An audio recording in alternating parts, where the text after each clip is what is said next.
Windy, what can you tell us?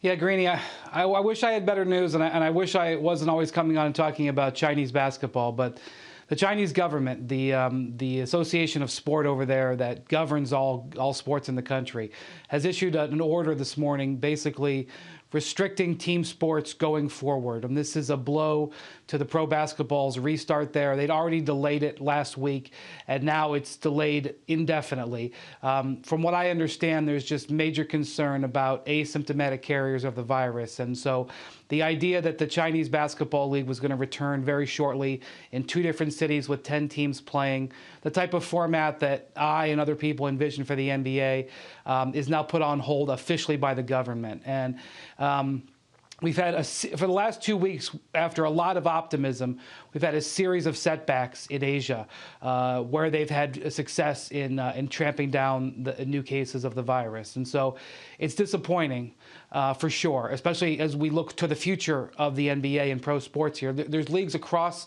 the world that are watching the Chinese and how they handle this because they are ahead of everybody in dealing with this virus.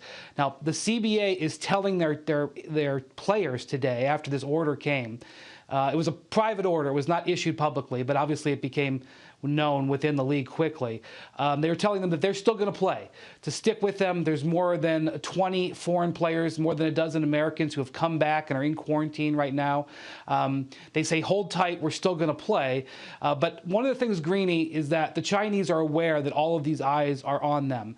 And the last thing that they want is to restart the league, have something set them back, and really do more damage. So the Chinese are being cautious, but we're now looking at probably more than 4 months before they can restart their league after shutting down in January. Yeah, that's the timeline here. And Windy has been so in front of this for us and for all of us at ESPN through this entire process. I'll keep saying it. We don't know what's going to happen, but we can tell you what has happened. China is now at 4 months and counting before they will even begin the process of coming back. And interesting, one of the players we're talking about here that everyone here knows is Stephon Marbury, who just taped an interview with Rachel Nichols last night talking about the preparations he was going through to get ready. So they were on the verge of doing this and called it off quite suddenly, from what I can tell.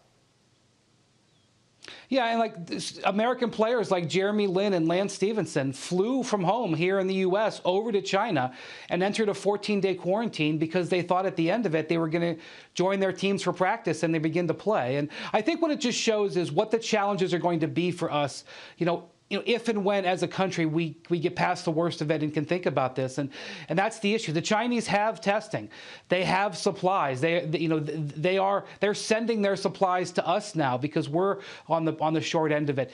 They have what they need, and yet they are still tentative about this. And the huge thing over there in China, and I can't emphasize this enough, they don't have a players' association. So anything that happens with the league and the players, they can just dictate it. They don't have that extra layer of a stumbling block. Like, they can just say to their players, hey, listen, you want to play in the league, you want to get paid your contract, report to this city, and you're going to be quarantined and you're going to be away from your families for a month while we finish this season. If you don't like that, you can leave the league. In the NBA, you don't have that. You'd have to come to an agreement with the players just to have this concept anyway. So this really comes back to testing and concern. And the Chinese are just not there yet. And, we don't know, Greeny, where we're going to be in 2 or 3 months. We may have testing. We may have the ability very quickly to determine whether somebody is sick or not, whether they're asymptomatic or not, within hours, within minutes at possible. And that could change the game for all of this. But because they don't have that, or they're not comfortable with that, the asymptomatic cases are a real concern. They don't want players to get together, play, and then another outbreak to happen.